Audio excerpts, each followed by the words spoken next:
an la ilaha illallah. Asyhadu an la ilaha illallah.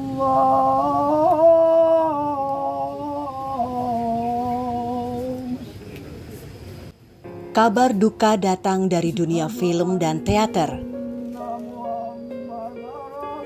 Aktor senior Otik Pakis tutup usia pada Kamis 8 Agustus 2024. Otik Pakis yang bernama asli Gito Juwono meninggal dunia karena sakit kanker cukup lama. Jenazahnya dimakamkan di pemakaman seniman Bekel Teater W.S. Rendra, Cipayung, Depok, Jumat siang. Sebelum dimakamkan, jenazah disalatkan di Masjid Jami Nurul Yakin yang terletak di seberang Bengkel Teater.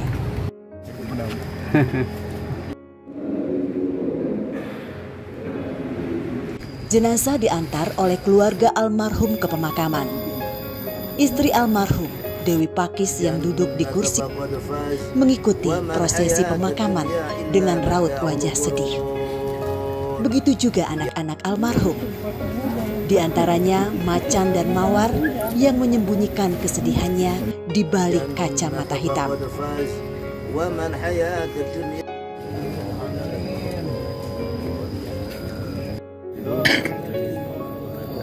Turut mengantar jenazah rekan-rekan almarhum, baik dari Bengkel Teater W.S. Rendra, sejumlah insan film, kerabat, dan rekan-rekan seniman lainnya. Dua putri dramawan W.S. Rendra, Clara Shinta dan Mariam Supraba juga mengikuti prosesi pemakaman dari awal hingga selesai.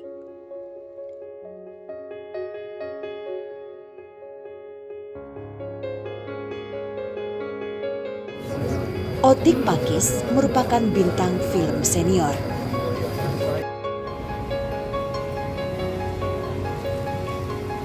Sebagai seniman teater, karirnya di film pada tahun 1984 dengan membintangi film Di Luar Batas.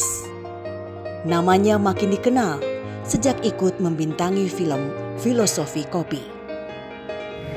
Sebelum meninggal dunia, ia menjadi bapak damar dalam film Menghadap Tuhan yang dirilis pada 6 Juni. Di mata anak-anaknya, Otik adalah ayah yang baik dan bertanggung jawab. Terima kasih. Ya, kalau saya melihat bapak itu sebagai, bisa dibilang satu yang selalu saya senang dari bapak itu, meskipun sama-sama berkesenian dan sama-sama bisa bilang sama-sama punya keinginan, bapak tuh nggak pernah meneruskan memaksa anaknya itu harus begini, anaknya harus begitu gitu. Dia membebaskan anaknya untuk menjadi apa yang anaknya mau, dan itu buat saya yang pelajaran terbesar dari bapak sih. Gitu. Di mata rekan-rekannya, selain seorang pribadi yang lembut, Otik merupakan sosok yang memiliki daya juang tinggi.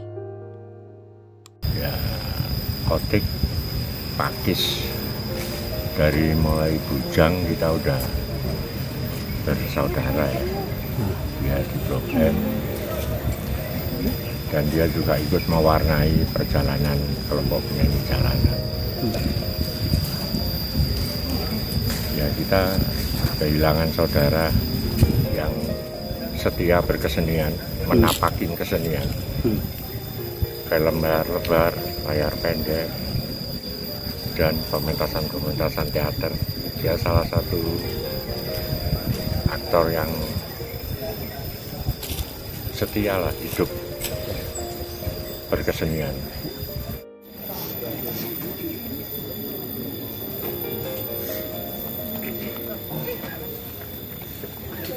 Mas Otik itu kawan yang cukup menyenangkan, dan kebetulan saya sama Mas Otik itu di Bengkel Teater itu dari sebelum ada Bengkel Teater Rendra, zaman Tomang Tanah Tinggi, Dan pada saat bengkel teater diperbolehkan untuk pentas kembali tahun 1986 pada saat pertunjukan Panembahan Reso, ya kita sama-sama ikut dalam produksi itu. Terakhir sama almarhum itu terakhir mungkin beberapa minggu yang lalu sebelum aku ke Kolombia, aku menyempatkan diri untuk ketemu Mas Otik dan Mbak Dewi. Ya kita ngobrol apa segala macam, cuman kan juga yang aku bilang bahwa Mas Otik ini udah lebih dari 2 tahun itu ngidap penyakit gitu ya. Jadi memang dia berjuang untuk mengatasi penyakit, terus juga harus kemo. Sepanjang hidup saya menghabiskan waktu sebagai jurnalis. Tapi setiap kali saya melihat wajah Otik Pakis, saya kepikirannya jadi sutradara. Dia seorang aktor yang menurut saya menantang untuk disutradarai, dan kami pernah bicara dengan itu. Dia bilang, aku mau disutradarai olehku. Ya tidak pernah terjadi karena memang saya cuma berandai-andai saja. Otik itu aktor yang sebenarnya, karena apa yang ditampilkan di layar, di acting itu berbeda banget dengan kehidupan hariannya. Terakhir kami banyak ngobrol, saya banyak wawancara dia tentang kenangan waktu di Kantata Takwa, karena waktu itu dia berdiri paling depan. Ada 110.000 penonton di konser Kantata Takwa tahun 90, dan dia diikat di panggung, dan dia sendirian ketika terjadi kerusuhan, dan dia tetap berperan saja masuk dalam perannya, tapi dia diikat dan ketakutan karena waktu itu rusuh. Sampai akhirnya listrik menyala kembali dan dia kembali masuk perannya. Tapi dia mengakui sempat was-was. Nah, itu pengalaman itu yang paling. 2 kali pertunjukan W.S. Rendra dengan Iwan Fals, dia menjadi korbannya, dilempar kayu, pingsan dan menyelamatkan Iwan Fals. Itu termasuk pengalaman dia yang intens di luar teater, karena dia peran di pertunjukan musik. Kenangan sama Otik sangat banyak sekali, karena saya ketemu dia itu tahun 82. Ketika itu aku bengkel teater dilarang dan aku buat teater baling-baling di tim. Dia datang dan terus dia pengen ikut grup teater baling-baling. Nah disitulah awalnya ketemu, dan dia langsung plastik main di Bunga Rumah Makan. Dia cukup perannya penting. Terus habis itu terus berlanjut terus ke Suto Mencari Bapak tahun 84. Nah itu masih teater baling-baling. Nah begitu bengkel teater aktif dan kita bangkit kembali. Jadi bangkit kembali itu ya yang mendirikan itu ya Pak Rendra, aku, Edi Haryono sama Mbak Ida. Nah digantilah namanya di Bengkel Teater Rendra dari Bengkel Teater Jogja. Nah terus akhirnya aku tariklah termasuk Otik Pakis, ikut terlibat di Anggaudi, siapa lagi banyak yang dari baling-baling ikut. Dia seorang aktor, punya disiplin juga dan nggak pernah menyerah. Jadi kenangan yang sangat menarik itu adalah ketika bagaimana dia bukan seorang aktor, dia juga kuajak kerja sebagai kru. Dia pernah jadi asisten sutradaraku, terus jadi kru dia mau, orang dia tidak mau apa aja dia mau, seperti itu. Ya memang sempat juga ya aku agak keras sama dia, tapi ya kami tetap aja bersatu lagi. Yang keras sempat waktu aku bikin ludruk dia asisten saudaraku kan. Nah tiba-tiba dia jalan sendiri, aku marah, tapi aja ya namanya ini kan adik ya, ya ini kami kembali lagi. Dan terakhir itu aku kontak dia bilang aku kakinya bengkak dan dia harus ini lagi kemoterapi lagi yang ke-12. Itu terakhir. Belum lama, belum ada seminggu kalau nggak salah. Dia liatin bengkak kakiku. Oke, tetap semangat aja, terus aja. Kita pokoknya tetap daya hidup kamu harus tegar.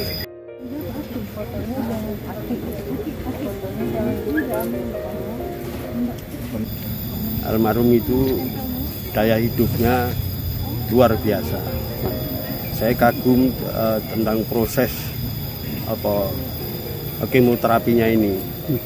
Kemoterapi yang ke-10 itu setelah 2 hari saya datangin situ sudah masih nyanyi-nyanyi sama saya, masih hahaha, ketawa-ketiwi segala macam kayak gitu. Itu yang luar biasa. Pribadi beliau menyenangkan, dia orang yang sangat menyenangkan dan paling sering ke rumahku, dan saya juga paling sering ke rumah beliau ini. Selama dia sakit sebentar-sebentar saya nengok ke beliau, terutama habis terapi itu 2 hari 3 hari saya pasti ke rumahnya. Yang saya sedih kemarin ketika saat dia ulang tahun yang umur ke-64, itu terapi yang ke-12, mestinya yang terakhir itu. Saya memberi ucapan selamat dan kemudian mendoakan bahwa ini semoga yang terakhir, dan setelah itu sembuh sehat, kemudian syuting lagi take aku ayo. Sejak itu sudah 3-4 hari nggak kebalas. Saya tengok juga nggak kebaca itu. Hari keempat itu berita dari keluarga nggak ada itu.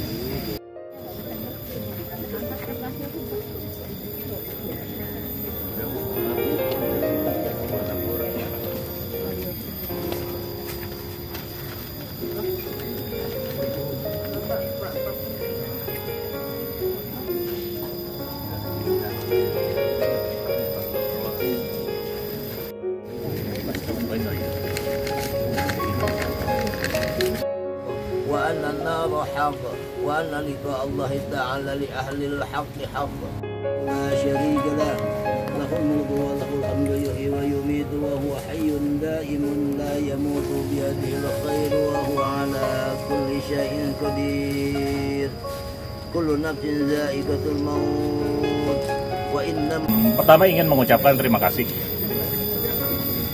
Terima kasih untuk semuanya udah menemani sampai sini, dan ya sudah menemani Bapak selama ini juga. Perjalanannya nggak singkat, dan ya perjalanan yang pasti menyenangkan buat Bapak juga. Jadi terima kasih sudah berjalan bersama sampai akhir sini, dan kita semua, Bapak juga pasti pernah punya salah. Kalau ada yang pernah ya dikecewakan, dibikin marah, atau dibuat kesal, ya dimohon dibukakan pintu maaf secara-caranya dari kami juga. Kalau misalkan ada urusan duniawi yang belum selesai, hutang piutang, mungkin bisa dikomunikasikan setelah ini, bisa ke saya atau ke Mama, bisa dibicarakan. Ya, mohon doanya semuanya. Dan sekali lagi terima kasih banget. Sekali lagi tolong ya diingat yang baik-baiknya. Dan sekali lagi semuanya dari Bapak juga. Aku cinta padamu. Siapa itu? Makasih.